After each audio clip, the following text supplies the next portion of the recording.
Alright, I know we're about a week late. I have an excuse.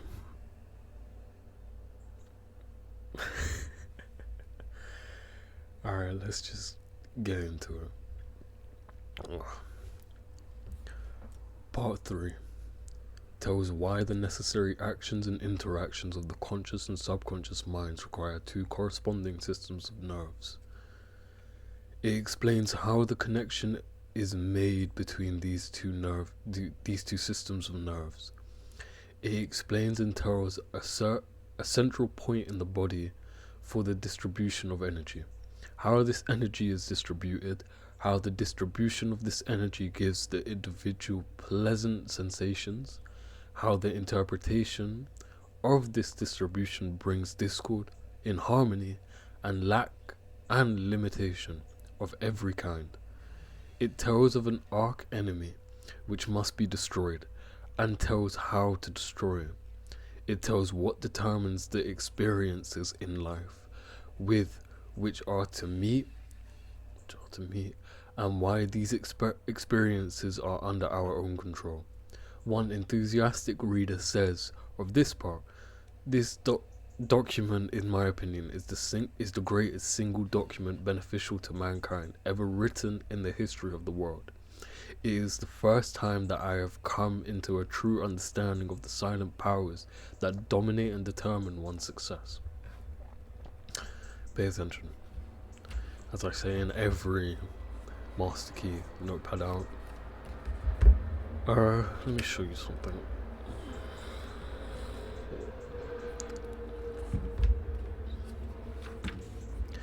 That on the right, I personally don't really find myself entering alpha when we are automatically writing, so I draw. I've been drawing that type of pattern for God knows how long. Anyways, let's get into it. And if you're wondering why for the next 4 episodes we're wearing the same fit, because we are doing it one after the other, after the other, after the other. You'll understand why when we upload the next piece that we've been working on. That's my excuse that I was talking about, but realistically, yeah. Anyways, introduction, part 3. We have found that the individual may act on the universal, and that the result of this action and interaction is cause and effect. Thought, therefore, is the cause, and the experience with which you meet in life are the effect. Eliminate, therefore, any possible tendency to complain of conditions as they have been, or as they are, because it rests with you to change them and to make them what you would like to make. Because it rests with you to change them and make them what you would like them to be. Direct your efforts to a realization of the mental resources always at your command, from which all real and lasting power comes. Persist in this practice till you come to the realization of the fact that there can be no failure in the accomplishment of any proper object in life. If you but understand your power and persist in your object,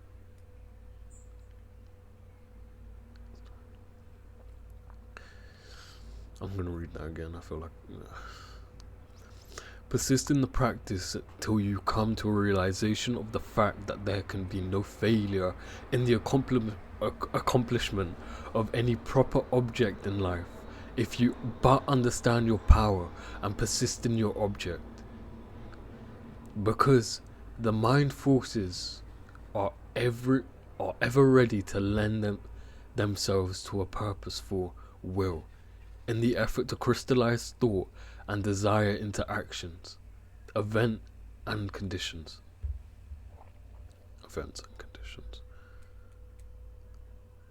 Just let that one sit with you for a second.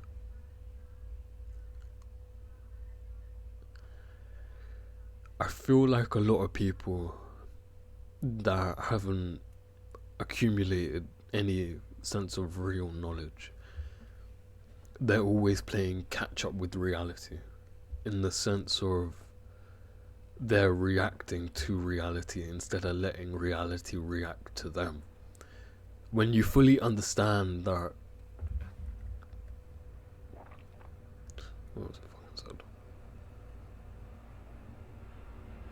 I just fucking lost it now, didn't I? Yeah. Thought therefore is the cause, and the experiences with which you meet in life are the effect.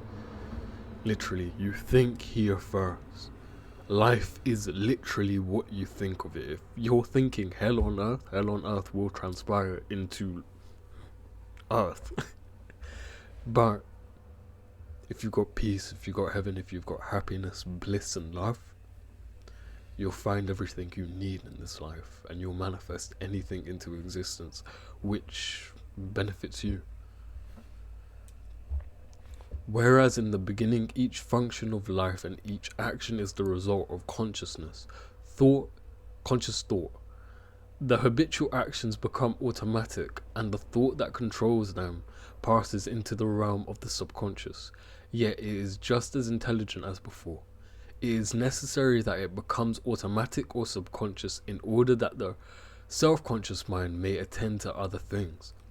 The new actions will, however, in turn, become habitual, then automatic, then subconscious, in order that the mind again may he freed from the detail and advanced to still other activities. How they say, you start doing one thing positive the next one day, and you keep on doing it, and then it will just become a part of you. When you realize this, you have found a source of power which will enable you to cope with any situation in life which may develop. Part 3. The necessary interaction of the conscious and subconscious minds require a similar interaction between the corresponding systems of nerves. Judge Toward indicates the very beautiful method in which this interaction is effected.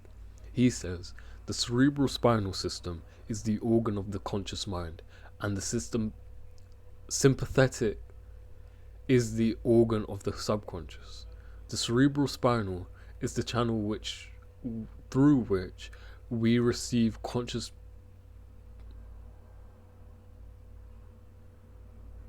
perception from the physical senses and exercise control over the movements of the body. This system of nerves has its center in the brain. The sympathetic system has its center in the gangliontic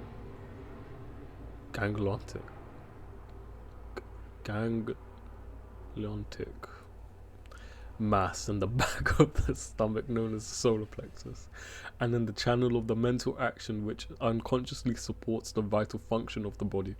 The connection between the two systems is made by the vagus nerve, which passes out of the cerebral region as a proportion of the voluntary system to the thorax, sending out branches to the heart and lungs, and finally passing through the diaphragm.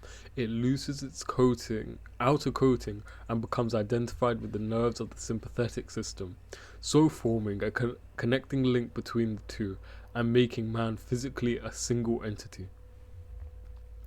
We have seen that every thought is received by the brain, which is the organ of the conscious. It is here subjected to our power of reasoning. When the objective mind has been satisfied that the thought is true, it is sent to the solar plexus, or the brain of the subjective mind, to be made into our flesh, to be brought into the world as reality.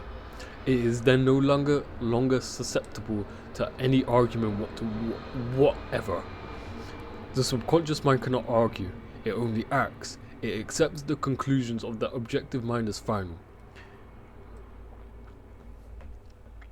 If you think it up here, and if you feel it in here, and you have the courage to speak it, anything will happen.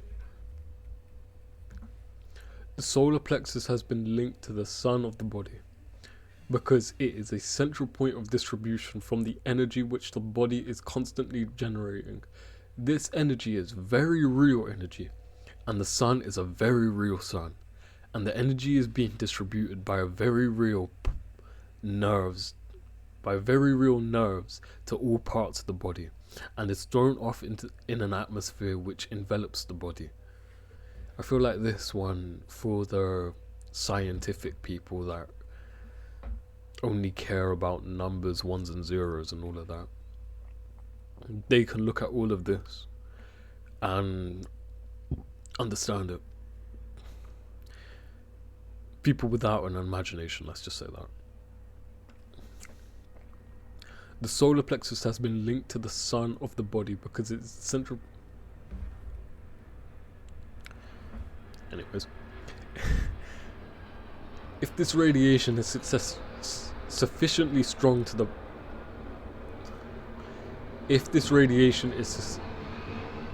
sufficiently strong, the person is called magnetic. He is said to be filled with personal magnetism.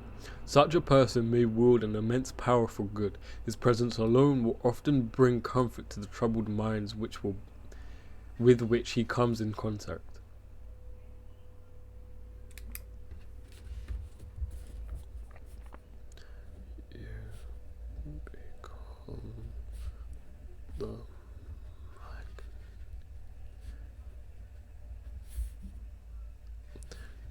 You become the magnet. Oh, sorry, I'm just writing down.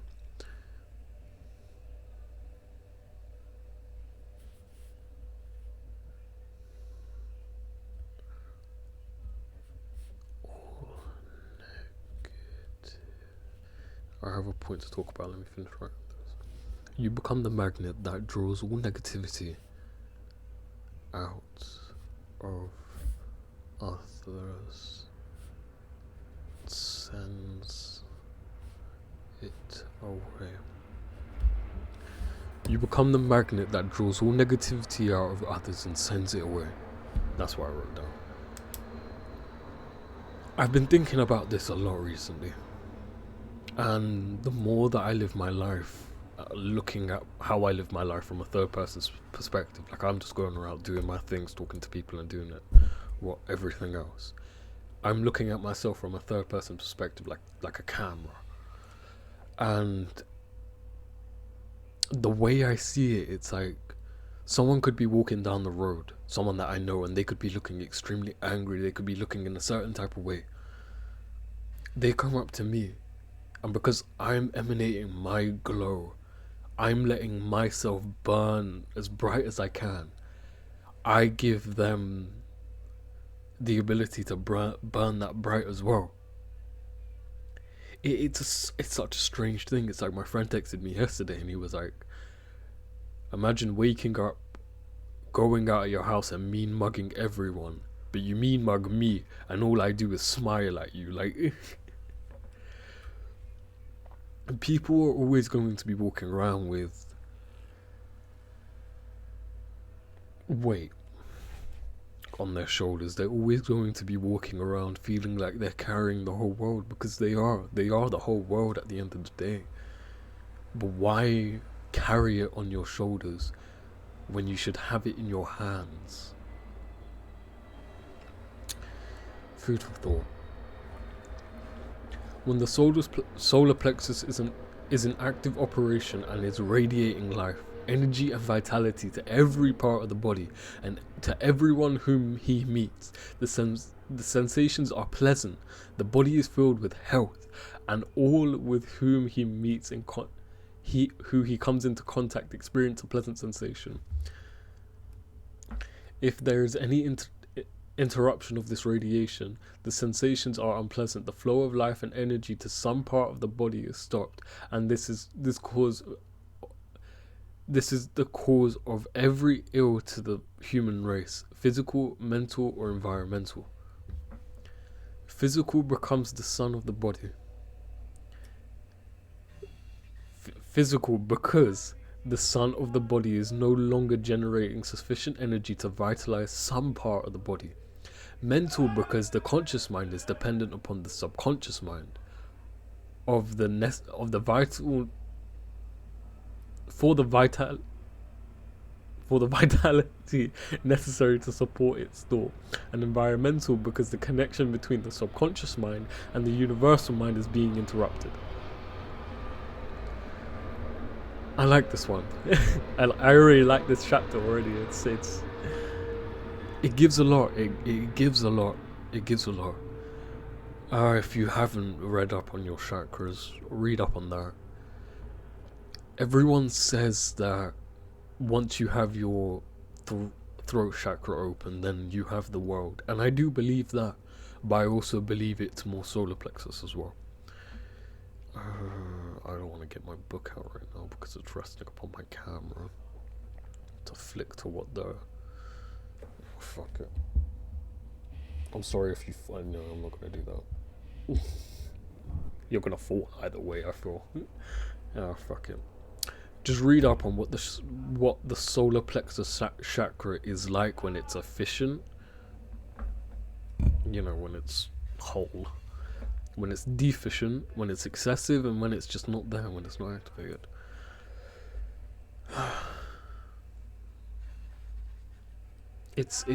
Yeah. You can relate a lot back to your life and a lot back to everything else that's going on in your life when you realize what chakra's been excessive, what chakra's deficient, and what one is in alignment with yourself.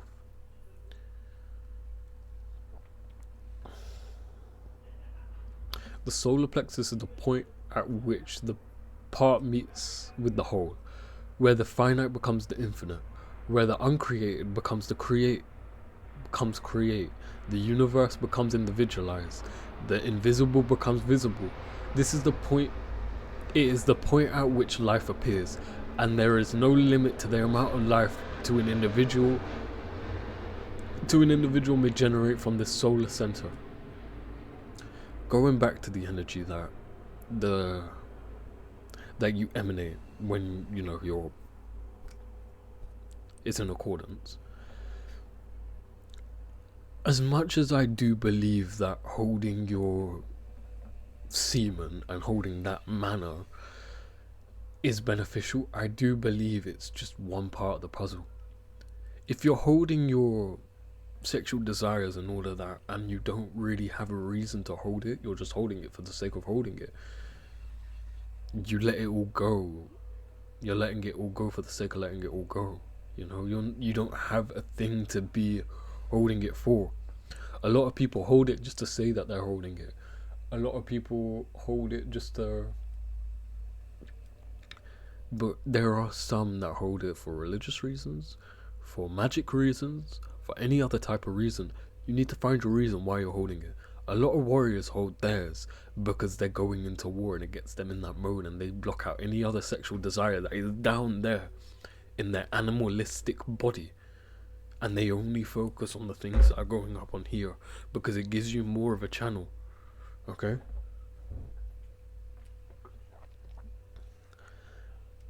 This center of energy is omnipotent because it is the point of contact with all life and all intelligence. It can therefore accomplish whatever it is directed to accomplish. And herein lies the power of the conscious mind. The subconscious can and will carry out such plans and ideas as may be suggested to it by the conscious mind. Conscious thought then is master of this sun center. Fuck off, ho. This sun center from which the life and energy of the entire body flows, and the quality of the thought which we entertain determines the quality of the thought which the sun will radiate, and the character of the thought which our conscious mind entertains will determine the character of the thought which the sun will radiate. This is why if you're listening to music and you're just going along with what the lyrics are saying, why do you think bad things happen to you, huh? Because your conscious mind is going into it, and then your subconscious mind is just going into it, and then it just acts upon the things that you putting into it. Yeat's new album is fucking sick, bro. I like it. controversial, but I do prefer 2093 better. But if you understand the meaning of that album, yeah. Anyways, I should probably get rid of this, right?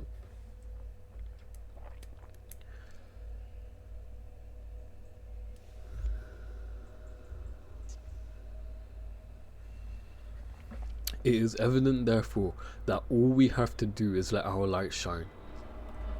The more energy we can radiate, the more rapidly shall we be enabled to transmute undesirable conditions into a source of pleasure and profit. The important question then is how to let this light shine, how to generate this energy. This should help me as well. Well, of course it will. In fact, everything that we're reading is helping us.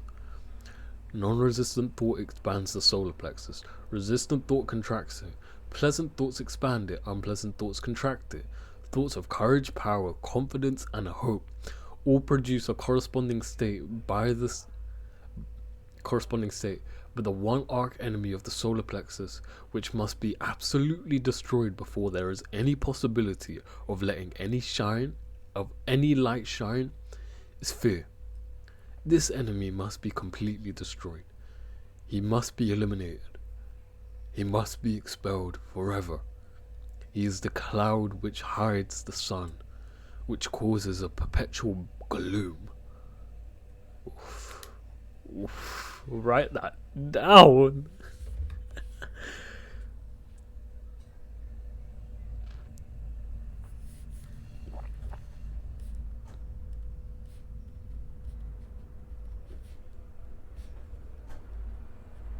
I was gonna say something. Yeah, I think I mentioned this in the last Master Key video that I was talking about. The only things that I hear in this life, love and fear.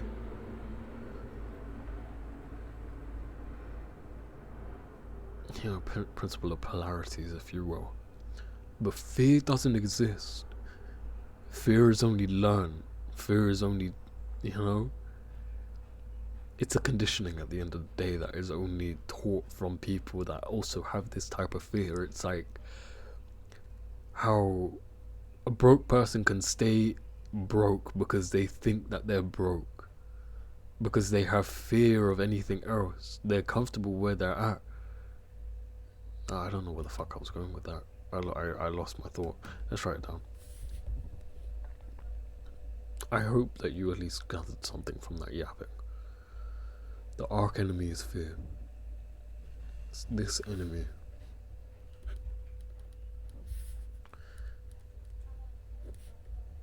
Must be completely destroyed,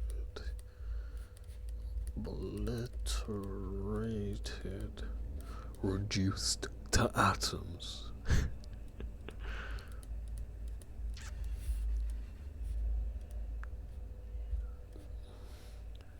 For only then it is the cloud of gloom that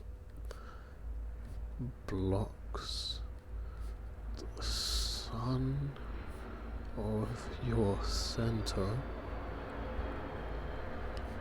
from radiating. The arch enemy is fear.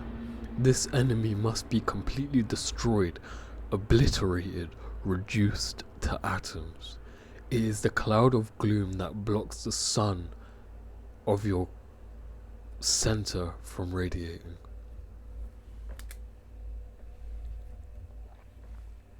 It is the personal devil which makes men fear the past, the present and the future, fear themselves, their friends and their enemies, fear everything and everyone. When fear is eventually and completely destroyed, your light will shine, the clouds will disperse, and you will have found the source of your power, energy, and life. I've got hiccups. When you find that you are really one with the infinite power, And when you consciously realize this power by a practical demonstration of your ability to overcome any adverse conditions by the power of your thought, you will have nothing to fear. Fear will have been destroyed, and you will have come into possession of your birthright. Bright right, fucking retard. Oh, you said the retard word. Oh, that word is used by white supremacists so they can make a group of people feel. I was grown up on the saying gay, retard, faggot, just as, you know, grew up in the era of mum, get the camera, 360, no scope, blaze it. You got like the amount of green screened fucking things on top of it. Oh man. See, that was true brain rot right there. This skibbity toilet, whatever the fuck it is, yeah. But I do wonder where they will be in a few years' time. When that brain rot is dead and there's a new one, and these kids that have grown up on this brain rot, I wonder where they're going to be at. I doubt far, because the dopamine levels that come with that type of generation, it's very... Look at your phone, scroll, and drool is coming down your mouth, but who knows? I'm just being ignorant right now.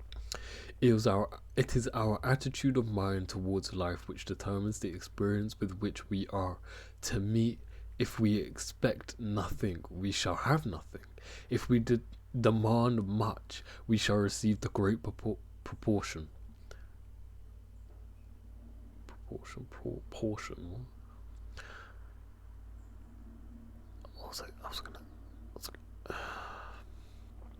I'm scatterbrained right now, man. I'm sorry. The world is harsh only as we fail to assert ourselves. The criticism of the world is bitter only to those who cannot compel rooms for their ideas. It is fear of this criticism that causes any ideas to fail to see the light of day. I was feeling fear last when I was recording for the next video that was coming up. There was a lot of people around me, and I just felt kind of uncomfortable doing it. But the one thing I keep on saying to myself is, no one else is going to do this for you. No one else is going to do what you want to do. Someone else will down the line, because thoughts will always be up in the air and it will catch into someone else's mind. It's in your mind right now, and you know you can do it. It doesn't matter about anyone else that's here, because I don't know what they're thinking. I don't really care about what they're thinking. So why can't I do it? And I did it. Was it anywhere near to the quality of bringing it into the next video? No.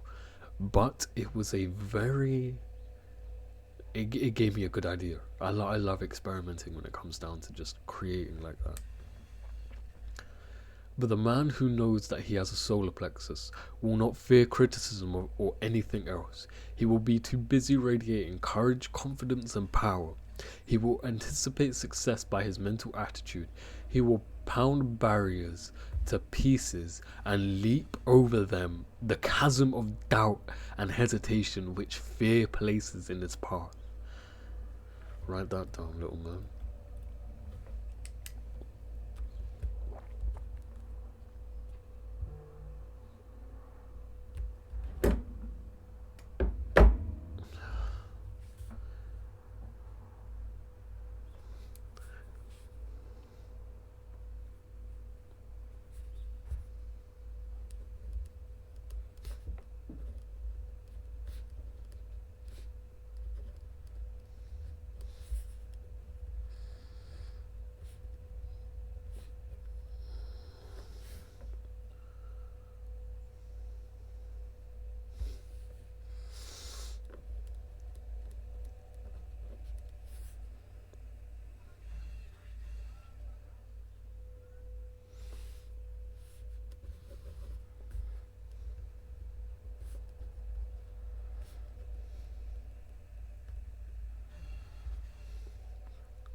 When your sun shines bright, you'll be too busy radiating courage, confidence and power.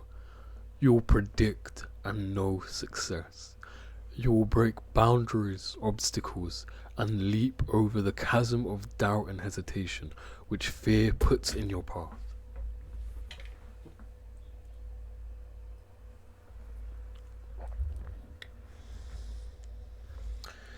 A knowledge of our ability to consciously radiate health, strength, and harmony will bring us into a realization that there is nothing to fear because we are in touch with infinite strength. This knowledge can be gained only by making a practical application of this information. We learn by doing. Through practice, the athlete becomes powerful. As the following statement is of considerable importance, I will put it in several ways so you cannot fail to get the full significance of it. If you are religiously inclined, I would say you can let your light shine.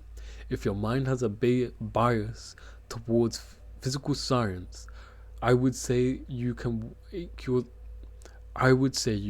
the solar plexus, or if you prefer the critical scientific interpretation, I will say that you can impress your subconscious mind. I have already told you what the results of this impression will be. It is the method in which you are now interested. You have already learned the subconscious is intelligent, and that it is creative, and responsive of the will of the conscious mind, and responsive to the will of the conscious mind. What then is the most natural way of making the desired impression? Mentally concentrate on the object of your desire. When you're concentrating, you are impressing the subconscious. This is not the only way, but it is a simple and effective way, and the most direct way. Consequently, the way in which the best results are secured. It is the method which is producing such extraordinary results that many think miracles are being accomplished. Miracles are being accomplished when you're the only one that can make miracles happen. The only one. You just need to determine how many.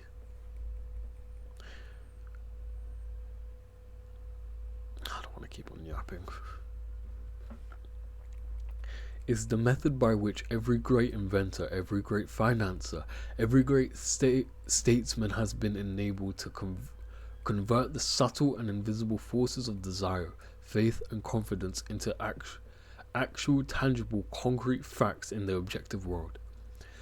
The subconscious mind is a part of the universal mind. The universal is the creative principle of the universe. No shit. A part must be the same in kind and quality as the whole. This means that the creative power is absolutely unlimited. It is not bound by precedents of any kind, and consequently has no prior existing pattern by which to apply its constructive principles.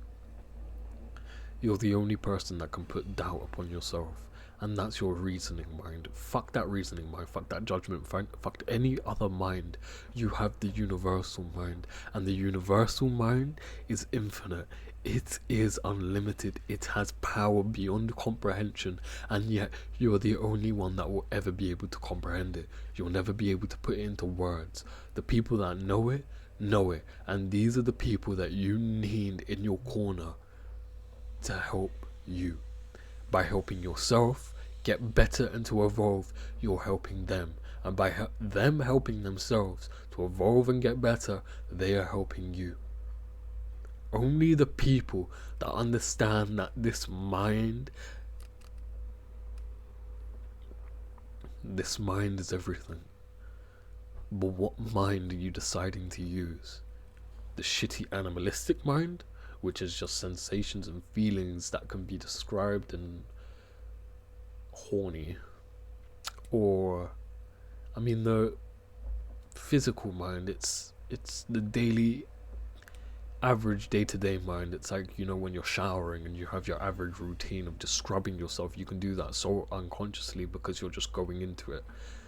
The same way as you're breathing randomly, you're blinking randomly, you're swallowing your saliva or whatever, or producing saliva you see, no, it's not random. But then there's this mind up here that creates reality. You get so used to it, like how you do when you're showering.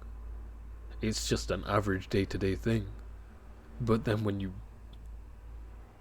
how I do it and how I see it now, every time I go to sleep, I die, and then I am born again. As much as, I'm walking around the day, I am decaying and I'm dying. I'm living my life like I'm dead. Because realistically, but every day I'm reborn, I enter everything with such a childlike curiosity to learn this, to learn that, to look at this, to look at that, to just be one, to live my life to my highest will.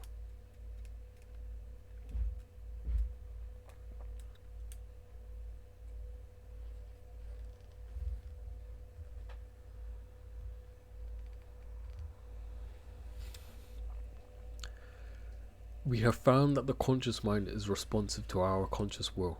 The subconscious mind is responsive to our conscious will, which means that the unlimited creative power of the universal mind is within the control of the conscious mind of the individual. When making a practical application of this method in accordance with the exercises given in the subsequent parts, it is well to remember that it is not necessarily to outline the methods by which the subconscious will produce the results you desire. The finite cannot inform the infinite. You are simply to say what you desire and how you are, and not how you are to obtain it. Literally. You're doing what you should be doing, so just do it. You're not going to say that, oh, I'm going to trade up on Forex and I'm going to do this. That's the mistake you make, because you don't know what you're going to be doing. It's like how I say, it's like, I don't trust myself. And I say I don't trust myself because I say I'm going to do one thing and then I'm lying in bed the next. I say that I want to work for the whole day, I only work for 20 minutes and then I'm lying in bed for the next, or I'm doing something else, or I'm doing this, or I'm doing that, and I'm not focusing on the thing that I said I was going to be doing at the start of the day. But I know at the end of the day, my mind is still focused up on my goal, even though I'm lying in bed getting away from all of my work that I've been doing or anything else in between. I know my thoughts are still in accordance with it. And I know I am doing everything I can be doing, if not even a little bit more than I should be doing, to get to where I know I desire to be. How I'm going to obtain it, that doesn't matter. Because you could be doing one thing one day and then another thing the next day. And this other thing that you're doing is completely opposite to the thing that you were doing this previous day, but it feels more right to you by doing this thing that you're doing now than you were doing yesterday. So why not carry on doing this and then finding out this and doing this and doing that, doing this and doing that, Just create. Be creative. Wear a different colored shirt today. I don't fucking know.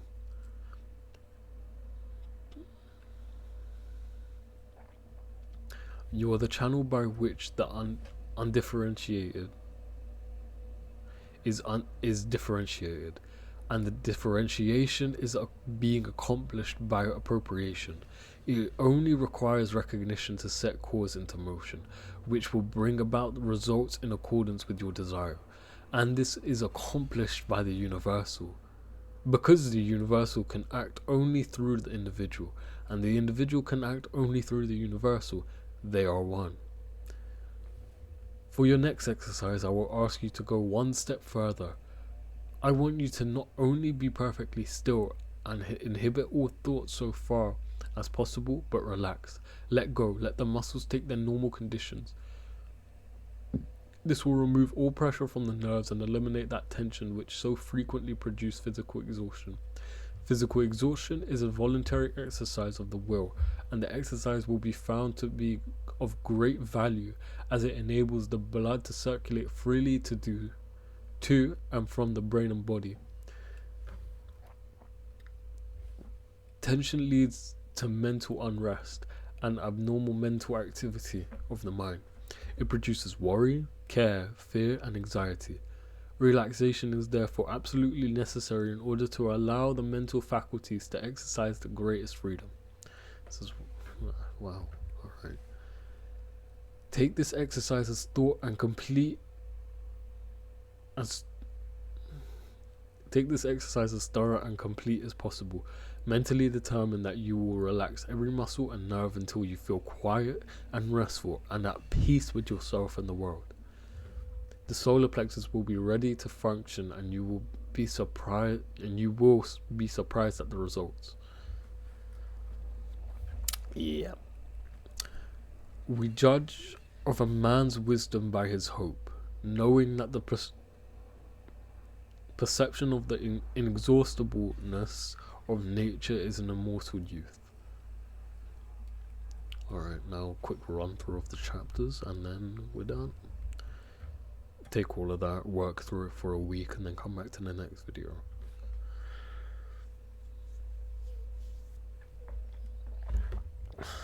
Part 3. What system of nerves is the organ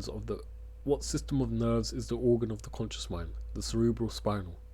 What system of nerves is the organ of the subconscious mind? The sympathetic. What is the central point of distribution of the energy which the body is constantly generating? The solar plexus. How many this distribution be interpreted? By resistant, critical, and discordant thoughts, but especially by fear. What is the result of such interpretation? Every ill with which the human race is afflicted. How may this energy be controlled and directed? By conscious thought.